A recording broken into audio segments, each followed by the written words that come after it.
கர்த்தருடைய பரிசுத்த நாமத்திற்கு மகிமை உண்டாவதாக. இயேசு கிறிஸ்துவின் இனிய நாமத்தில் உங்களை வாழ்த்துகிறேன். கர்த்தரே தெய்வம், அவரே நம் நம்பிக்கை. Glory to God. இன்று உங்களோடு தியானிப்பதற்கு எடுத்துக்கொண்ட வேத வசனம் சங்கீதம் 31:19. நான் அதை வாசிக்கிறேன். உமக்கு பயந்தவர்களுக்கும் மனுபுத்திரருக்கு முன்பாக உம்மை நம்புகிறவர்களுக்கும் நீர் உண்டு பண்ணி வைத்திருக்கிற உம்முடைய நன்மை எவ்வளவு பெரிதாக இருக்கிறது. பிரியமானவர்களே, கர்த்தருக்கு பயப்படுகிற மனுஷன், வேதம் சொல்லுகிறது, தீமையை விட்டு விலகுவதே கர்த்தருக்கு பயப்படுதல். அக்கிரமங்களை விட்டு வெளியேறுவதே கர்த்தருக்கு பயப்படுதல். கர்த்தருக்கு பயப்படுதலே ஞானத்தின் ஆரம்பம். இவ்விதமாய் கர்த்தருக்கு பயப்படுதல் என்னவென்று தெளிவாக வேதாகமத்தில் சொல்லப்பட்டிருக்கிறது. அதுவும் அல்லாமல் வேத வசனத்திற்கு கீழ்ப்படிதல், அவருடைய சத்தத்திற்கு கீழ்ப்படிதல், இவைகளும் கர்த்தருக்கு பயப்படுதலே. வேதாகமத்திலே வெகு சிலரை பற்றி தான் இவர்கள் கர்த்தருக்கு பயப்படுகிறவர்கள் என்று வேதம் குறிக்கிறது. அதில் 2 மனிதர்களை பற்றி நாம் பார்க்கிறோம், தியானிக்கலாம். ஒன்று ஆபிரகாம். என்றொரு மனிதன், பேர் சொல்லப்படவில்லை, தீர்க்கதரிசிகளின் புத்திரன் என்று சொல்லப்பட்டிருக்கிறது.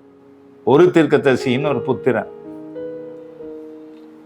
இந்த 2 பேரையும் பற்றி நாம் சற்றே தியானிக்க போகிறோம். ஆபிரகாம் சோதிக்கப்படுகிறான். காரணம் என்னவென்றால், தேவன் அவனை சோதித்து அவன் சந்ததியை ஆசீர்வதிக்க வேண்டும். அவன் கீழ்ப்படுகிறானா, என் சொல்லுக்கு கீழ்ப்படுகிறானா, எனக்கு பயப்படுகிறானா, ஒரு பெரிய ஆசீர்வாதத்தை பின்னாக வைத்திருக்கிறார். அதற்கு அவன் உகந்தவனா என்று சொல்லி அவர் சோதிக்கிறார். ஆபிரகாம் பற்றி எல்லாரும் நாம் அறிந்ததே. 100 வயதில் அவனுக்கு ஒரு குமாரன் கொடுக்கப்படுகிறான். 83 வயதிலே இன்னொரு இஸ்மவேலை அவனுக்கு தன் மனைவி மூலமாக, ஆகார் மூலமாக கிடைக்கிறது. ஏற்கனவே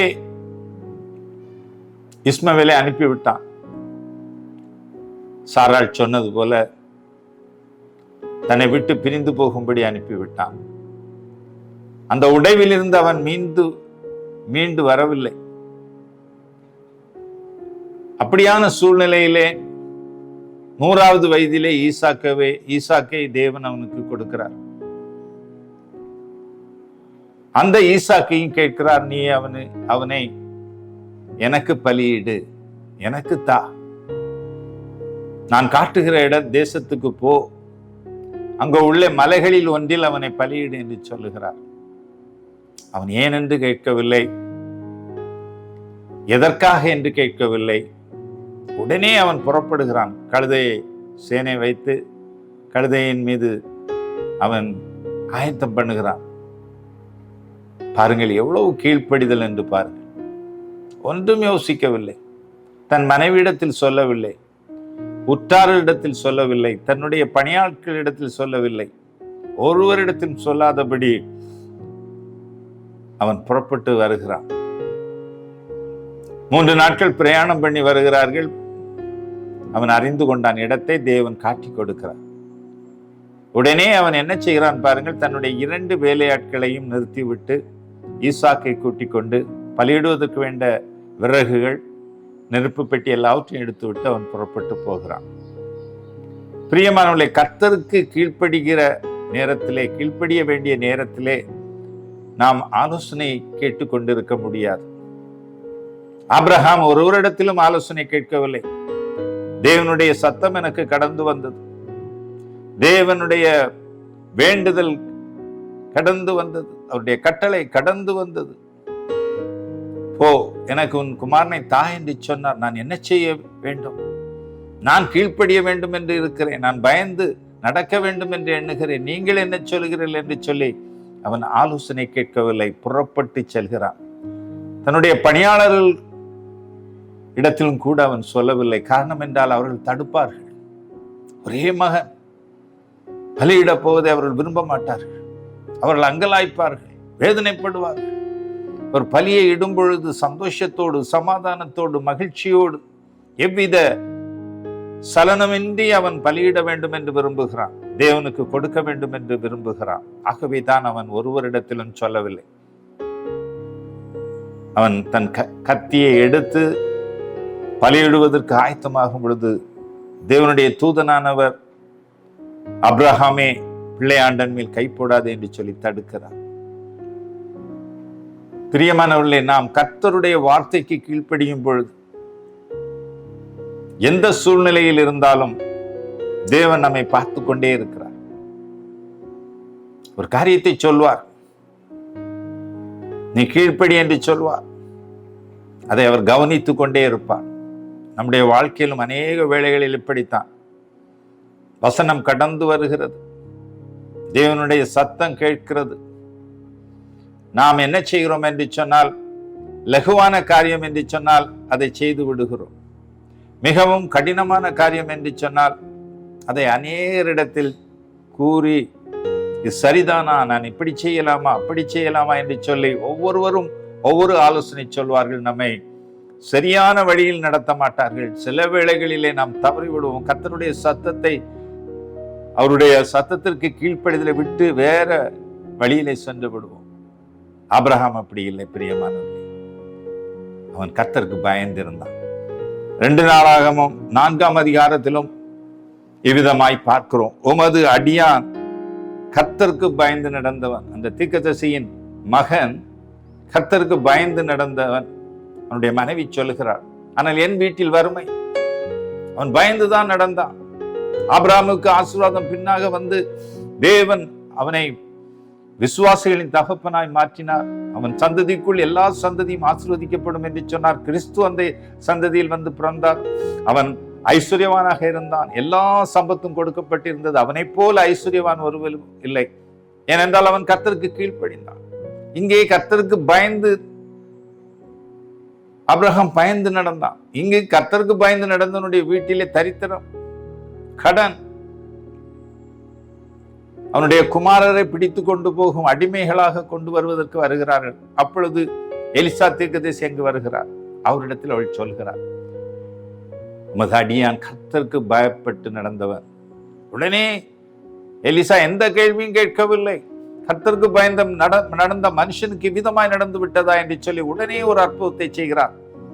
உன்னிடத்தில் என்ன இருக்கிறது, அதை கொண்டு வா. ஒரு குடம் எண்ணெய், காலி குடங்களை பிறரிடத்தில் கேட்டு பெற்றுக்கொள் என்று சொல்லி அதை உன்னுடைய அறை வீட்டிலே போய் இந்த குடத்தை எடுத்து குமாரர்களும் நீயும் சேர்ந்து அதை வார்த்து எவ்வளவு நிரப்ப வேண்டுமோ அவ்வளவு நிரப்புங்கள் என்று சொல்லி நிரப்ப வைக்கிறார்.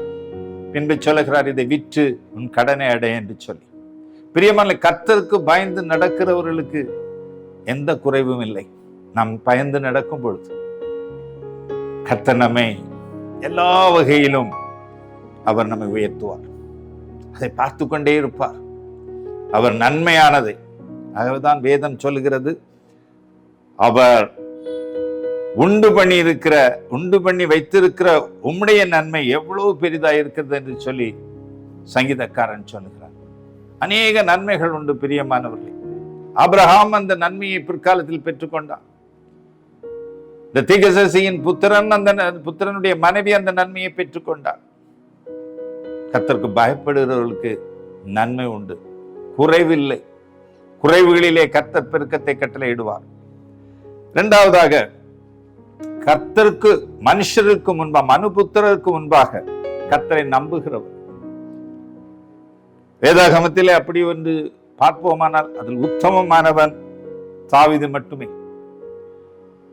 தாவீது கோலியாத்தோடு யுத்தத்திற்கு வரும்பொழுது அவன் சொல்லுகிறான், நீ நிந்தித்த இஸ்ரவேலின் சேனைகளுடைய தேவனாய சேனைகளுடைய கர்த்தருடைய நாமத்தில் வருகிறேன் என்று சொல்லி அந்த மனுபுத்தருக்கு முன்பாக தேவனை நம்பினான், தேவனை அறிக்கையிட்டான், தேவனுடைய நாமத்தை உயர்த்தினான், நம்பிக்கை வைத்தான். அவனுக்கு நடந்தது என்ன? அவனுக்கு ஜெயம் கிடைத்தது. பிரியமானவர்களே, பிற்காலத்தில் அவனுக்கு தேவன் உண்டு பண்ணி வைத்திருக்கிற நன்மை எவ்வளவு பெரிதா இருந்தது பாருங்க. அவன் ஆலயத்தை கட்டினான். ஆலயத்தை கட்டுவதற்கு அவன் எல்லா காரியங்களையும் ஒழுங்கு பண்ணினான். தேவன் அவனுக்கு ஆலயத்தை கட்டுவதற்கு வேண்டிய அந்த படத்தை, அந்த வரைபடத்தை காட்டி கொடுத்தான். தன்னுடைய மகனாகிய சாலமன் மூலமாக அது நிறைவேற்றப்பட்டது. பிரியமானவர்களே, அந்த சந்ததியில் இயேசு வந்தான். அவன் மனுபுத்தருக்கு முன்பாக, கோலியாத்திற்கு முன்பாக தேவனை உயர்த்தினான். பிரியமானவர்களே, எந்த வேளையிலும் மனுஷர் மத்தியிலே மனுஷர்களை நம்புவதை பார்க்கலாம், மனுஷர்கள் மத்தியிலே தேவனை மகிமைப்படுத்துவோம். கர்த்தர் எனக்கு செய்தார், கர்த்தர் எனக்கு செய்வார், மனுஷர்களை மாத்திரம் என்று சொல்லும் பொழுது கர்த்தர் நம்மை உயர்த்துவார். அவருடைய நன்மை நமக்கு வந்து சேரும். பிரியமானவர்களே, இது என்னதான் தேவன் நமக்கு நன்மை வைத்திருக்கிறார் என்று பார்ப்போமானால், நெகேமியாவுக்கு வேதம் நெகேமியா 2ஆம் அதிகாரம் 18ஆம் வசனத்திலே விதமாக சொல்லப்பட்டிருக்கிறது.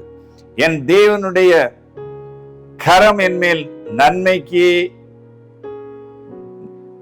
நன்மையா இருக்கிறபடியால் என்று சொல்கிறான். கர்த்தருடைய கரம் அவனுக்கு நன்மையாக இருந்தது. நம்முடைய வாழ்க்கையிலும் பிரியமானவர்களே, கர்த்தருக்கு பயந்து மனுஷரை நம்புவதை பார்க்கலாம் தேவன் மேல் பற்றுதலா இருந்து தேவனுடைய நாமத்தை மகிமைப்படுத்தும் பொழுது, எதை கேட்டாலும் மனிதர்கள் கேட்கும் பொழுது கர்த்தர் எனக்கு செய்தார், அவருடைய நாமம் மகிமைப்படட்டும், கர்த்தருடைய நாமத்தினாலே நான் சுகமா இருக்கிறேன், அவருடைய கிருபையினாலே நான் சுகமா இருக்கிறேன், அவருடைய நாமத்தினாலே நான் ஜெயம் எடுத்திருக்கிறேன் என்று சொல்லி நம்முடைய ஜெயத்தை கூறும் பொழுது, நம்முடைய காரியங்களை கூறும் பொழுது கர்த்தரை மேன்மைப்படுத்துவோமானால் நம்முடைய வாழ்க்கையில தேவனுடைய கரம் நெகேமியாவோடு இருந்தது போல நம்மிடத்தில் இருக்கும், நம்மேல் இருக்கும். அவனுக்கு ராஜாவுடைய கண்களில் தயவு கிடைத்தது. அவருக்கு அவன் செய்ய வேண்டிய நினைத்ததெல்லாம் கைகூடியது. நம்முடைய வாழ்க்கையிலும் கர்த்தருக்கு பயந்து மனுபுத்திரர்கள் கர்த்தரை நம்புவோமானால் தேவகரம் நம்மோடு இருக்கும். நாம் சகலத்தையும் பெற்றுக்கொள்வோம். சகலமும் நமக்கு நன்மைக்கு ஏதுவாய் இருக்கும். அநேகரிடத்தில் தயவு கிடைக்கும்.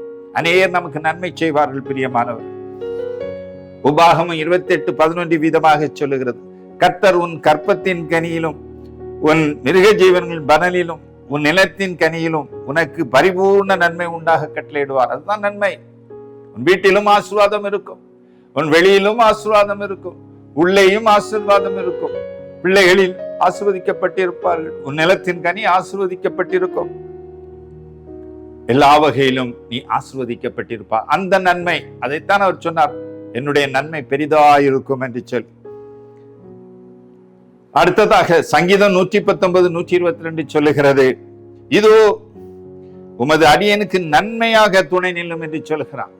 நாம் கர்த்தருக்கு பயந்து மனுபுத்திரருக்கு முன்பாக கர்த்தரை நம்பி அவருடைய நாமத்தை உயர்த்துவோமானால் கர்த்தர் நமக்கு துணை நிற்பார்.